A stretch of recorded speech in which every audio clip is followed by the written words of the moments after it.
Hello दोस्तों, कैसे हैं आप सब। मैं आप सबका वेलकम करता हूं आपके अपने चैनल फैक्ट एक्सप्लोरर पर। दोस्तों, आज की इस वीडियो में हम आपको एक ऐसे जालिम मुल्क के बारे में बताएंगे जिसने मुसलमानों पर इंतहा से ज्यादा जुल्म किया है। ये वो मुल्क है जहां से मुसलमानों की लाशें बिछा दी गई थी, मुसलमानों के बच्चों को भूख से मार दिया गया था। और आज हम जिस मुल्क की बात करेंगे ये एक गरीब तरीन मुल्क है और दुनिया का सबसे गंदा मुल्क भी है। और आपको इस मुल्क में हर जगह मंदिर देखने को मिलेंगे। इस मुल्क का नाम आज तक कई बार तब्दील किया जा चुका है और साथ ही इस मुल्क के दारुल हुकूमत का नाम भी कई बार तब्दील किया गया है। यहाँ के लोग सुबह उठ के सबसे पहले गाय का पेशाब पीते हैं। इस मुल्क के मर्द हजरात ऑफिस लुंगी पहनकर जाते हैं। हमारे मुल्क की खवातीन चूड़ियां हाथों में पहनती हैं, लेकिन इस मुल्क की खवातीन चूड़ियां हाथों में नहीं पहनती। कहाँ पहनती हैं ये जानने के लिए आपको पूरी वीडियो देखनी होगी। दोस्तों, दुनिया के अजीम बादशाह बहादुर शाह जफर की कब्र भी इसी मुल्क में वाक़ है। दोस्तों, आज जिस जालिम मुल्क की हम आपको फैक्ट्स बताएंगे इसका नाम है म्यांमार। आपको म्यांमार के हवाले से ऐसे फैक्ट्स बताएंगे जो कि बहुत ही अजीब हैं। आपको बताएंगे इस मुल्क में मुसलमानों के खिलाफ इतना इंतशार क्यों है। आपने बस इस वीडियो को एंड तक लाजमी देखना है और अगर आपने हमारा चैनल सब्सक्राइब नहीं किया तो आप सबसे पहले हमारे चैनल फैक्ट एक्सप्लोरर को लाजमी सब्सक्राइब कर दें और साथ ही बेल आइकन पर क्लिक कर दें ताकि हमारी हर नई आने वाली वीडियो की अपडेट आपको सबसे पहले मिल जाए। सो गाइस, आज इस क्रूर कंट्री की हम सैर नहीं करेंगे, आपको जस्ट फैक्ट बताएंगे। दोस्तों, सबसे पहले आपको बता दें कि म्यांमार का ऑफिशियल नाम Republic of the union of the Myanmar है और इस मुल्क को बर्मा भी कहा जाता था। इसकी आबादी 5 करोड़ के आसपास है। दुनिया के सबसे ज्यादा आबादी के मामले में म्यांमार का शुमार 26वें नंबर पर किया जाता है। साउथ एशिया में वाक़ म्यांमार एक छोटा मुल्क है जिसके border India, Bangladesh, China, Laos, Thailand से टच करते हैं। बाकी एशिया के मुल्कों की तरह इस मुल्क का शुमार जवान मुल्कों में किया जाता है जिसकी औसतन उम्र 29 साल है। इस मुल्क का नाम पहले म्यांमार नहीं था बल्कि बर्मा था। हुआ यूं था कि जब इस मुल्क पर ब्रिटिश की हुकूमत थी तो तब इस मुल्क का नाम बर्मा था। फिर जैसे ही यहाँ ब्रिटिश की हुकूमत खत्म हुई तो यहाँ की रूलिंग पार्टी ने कहा वो कोई भी ऐसे नाम को इज्जत नहीं देंगे जो ब्रिटिश हुकूमत ने रखा हो।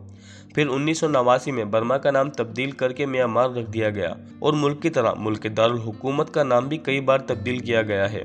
आपकी जानकारी के लिए बता दूं कि सबसे पहले कैपिटल सिटी का नाम रंगून था और फिर इसके बाद तब्दील किया गया और रख दिया गया यारगून। लेकिन आज के इस वक्त में इस मुल्क का कैपिटल सिटी है नैपिडाव। दोस्तों, आपने बहादुर शाह जफर का नाम तो सुना होगा। आपकी जानकारी के लिए बता दूं कि इनकी कब्र भी इसी मुल्क में है। बहादुर शाह जफर मुगल सल्तनत के आखिरी बादशाह थे जिनके खानदान ने बर्रे सगीर में 350 सालों तक हुकूमत की थी, जिसे 1858 में एक जंग के दौरान ब्रिटिश हुकूमत ने गिरफ्तार कर लिया था। और गिरफ्तार करने के बाद इसके 20 बेटों समेत 18 को बहादुर शाह जफर की नजरों के सामने ही फांसी के फंदे पर लटका दिया और 2 बेटों को सहारे के लिए छोड़ दिया। फिर 2 बेटों और बीवियों समेत बहादुर शाह जफर को मुल्क बदर कर दिया गया और बर्मा भेज दिया। और बर्मा आने के बाद बहादुर शाह जफर ने अपने आखिरी दिन बहुत ही तंगदस्ती और गरीबी में गुजारे। दोस्तों, बहादुर शाह ने अपने ख्याल में भी ये तसव्वुर नहीं किया होगा कि उनको ऐसे दिन भी देखने नसीब होंगे। और बहादुर शाह जफर सिर्फ नाम के ही बहादुर नहीं थे। इनकी खौफ की वजह से अंग्रेजों ने इन्हें दिल्ली में कैद करने के बजाय मुल्क बदर करने का फैसला कर दिया। बहादुर शाह जफर सिर्फ बादशाह नहीं बल्कि उर्दू के मोतबर शायर भी थे जिन्होंने अपनी जिंदगी के दिल बर्दाश्ता सालों को अपनी शायरी में भी बयान किया है। और एक मशहूर शेर को बहादुर शाह जफर ने अपने आखिरी दिन में लिखा था कि कितना बदनसीब है ये जफर, दफन के लिए 2 गज जमीन भी ना मिली कोई यार में। बहादुर शाह जफर का मजार आज भी बर्मा के शहर रंगून में है। दोस्तों, यंग कंट्री होने के बावजूद यहाँ के जवान बहुत ही कामचोर होते हैं। यस फ्रेंड्स, ये वाकई बहुत आलसी होते हैं और दुनिया के सबसे आलसी मुल्कों में भी इस मुल्क का शुमार किया जाता है। यहाँ नौजवान सिर्फ काम के हवाले से बड़ी बड़ी बातें ही करते हैं और काम कुछ भी नहीं करते। यानी प्लानिंग तो भरपूर होती है लेकिन इम्प्लीमेंटेशन बिल्कुल नहीं। दोस्तों, हमारे मुल्क में खवातीन चूड़ियां हाथों में पहनती हैं। चूँकि म्यांमार एक अजीब सा मुल्क है तो यहाँ के लोग भी अजीब सी हरकतें करते हैं। आपकी जानकारी के लिए बता दूं कि म्यांमार की खवातीन चूड़ियों को गले में पहनती हैं और यहाँ की खवातीन का मानना है कि जिस खातून की जितनी लंबी गर्दन होगी वो इतनी ही खूबसूरत होगी। और यहाँ की औरतें 5 साल की उम्र में ही अपने गले में चूड़ियाँ पहनना शुरू कर देती हैं। दोस्तों, एक हैरान कर देने वाली बात म्यांमार के बारे में कि म्यांमार की 30% औरतें शादी नहीं करती और ऐसा इसलिए कि यहाँ की औरतों का कहना है कि इन्हें शादी जैसे रिश्ते पर भरोसा ही नहीं है। दोस्तों म्यांमार में बहुत ही ठगी लोग रहते हैं। आपको म्यांमार में अगर कुछ काम करवाना है तो आपको अंदर द टेबल मनी ट्रांसफर करना बहुत जरूरी है, वरना आपका काम नहीं किया जाएगा। म्यांमार के लोग सरकारी नौकरी सरकार की खिदमत करने के लिए नहीं बल्कि दूसरी साइड से पैसा बनाने के लिए करते हैं, और इतनी शान से ये भी कहते हैं कि अगर कोई सामने से खुद रिश्वत दे रहा है तो हमें ले लेनी चाहिए। 2012 में म्यांमार को दुनिया का सबसे करप्ट मुल्क कहा गया था। म्यांमार में साल का जश्न अप्रैल में मनाया जाता है, जिसमें ये लोग एक दूसरे पर पानी फेंककर एक दूसरे के साथ मस्तियां करते हैं, जिसे वाटर फेस्टिवल भी कहा जाता है। आपको बता दूं कि ये फेस्टिवल म्यांमार का सबसे मशहूर फेस्टिवल है, जिसको तकरीबन मुल्क के सभी लोग सेलिब्रेट करते हैं। लाखों की तादाद में लोग इकट्ठा होकर बहुत मस्ती मजाक करते हैं और इन सभी के लिए बड़े बड़े फव्वारे लगाए जाते हैं। सुबह से लेकर शाम तक ये लोग इस दिन सिर्फ मस्ती ही मस्ती करते हैं। दोस्तों म्यांमार में HIV एड्स जैसी बीमारी फैलती जा रही है। वो इसलिए कि म्यांमार की औरतें कुछ गलत कामों में मुलव्विस होती हैं, जिसकी वजह से इस बीमारी को बढ़ने से रोकने में म्यांमार की हुकूमत नाकाम है अब तक।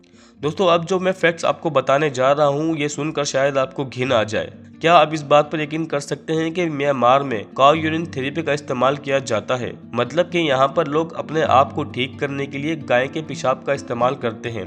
इवन ये लोग पी भी लेते हैं और इनका कहना है कि इसमें हर मर्ज का इलाज मौजूद है। एक सर्वे के मुताबिक म्यांमार में 50% लोग काउ यूरिन को सुबह उठकर अपनी आंखों पर मलते हैं और इनका कहना है कि ऐसा करने से इनकी आंखों की बिनाई कभी नहीं जाएगी बल्कि और तेज हो जाएगी। आपको म्यांमार में रेगिस्तान के सिवा सब कुछ देखने को मिलेगा, जिसमें यहाँ की हरियाली की खूबसूरती, बड़े बड़े पहाड़ों की चट्टानें, गहरी और साफ झीलें। म्यांमार की सबसे अच्छी बात ही यही है कि यहाँ कुदरती खूबसूरती का कोई मुकाबला नहीं है, और अगर म्यांमार की गवर्नमेंट इस खूबसूरती को और डेवलप कर दे तो इनका टूरिस्ट सेक्टर और भी मजबूत हो सकता है। लेकिन यहाँ के सियासतदानों को गंदी सियासत करने से फुर्सत ही नहीं है। वो अपने मुल्क के बारे में नहीं बल्कि अपने बारे में सोचते हैं, अपनी जेबें भरने के बारे में सोचते हैं। दोस्तों आपने रोहिंग्या का नाम तो सुना होगा। आपको याद भी होगा कि यहाँ कितना लोगों पर जुल्म किया गया था बर्मा में। नस्ली फसादात तो ब्रिटिश हुकूमत खत्म होने के बाद ही शुरू हो गए थे। यहाँ पर 2017 में भी मुसलमानों पर इंतहा से ज्यादा जुल्म किया गया था इस मुल्क में। आपने सोशल मीडिया पर वो वीडियोस तो लाजमी देखी होंगी जिसमें इन जालिमों ने जुल्म करने में छोटे बच्चों को भी नहीं छोड़ा। सैकड़ों मुसलमानों की अमवात हुई थी और लाखों की तादाद में लोग दूसरे मुल्क में पनाह लेने पे मजबूर हो गए थे, और इन मुस्लिम मुल्क ने इनको पनाह तो दे दी थी, लेकिन आज भी ये लोग उन मुमालिक में दर बदर फिर रहे हैं। दोस्तों उम्मीद है आपको ये एपिसोड पसंद आया होगा। अगर आपको ये एपिसोड पसंद आया तो इसे लाइक करें और अपने चाहने वालों के साथ लाजमी शेयर करें, और हमारे चैनल फैक्ट एक्सप्लोरर को लाजमी सब्सक्राइब कर दें, और हमें कमेंट बॉक्स में बताएं कि आप किस सिटी और किस कंट्री के बारे में जानना चाहते हैं। हम उस पर वीडियो लाजिम बनाएंगे, और साथ ही हमें यह भी बताएं कि आपको म्यांमार के बारे में फैक्ट कौन सा अच्छा लगा। अब मिलते हैं ऐसी कोई इंटरेस्टिंग वीडियो में, तब तक के लिए गुड बाय।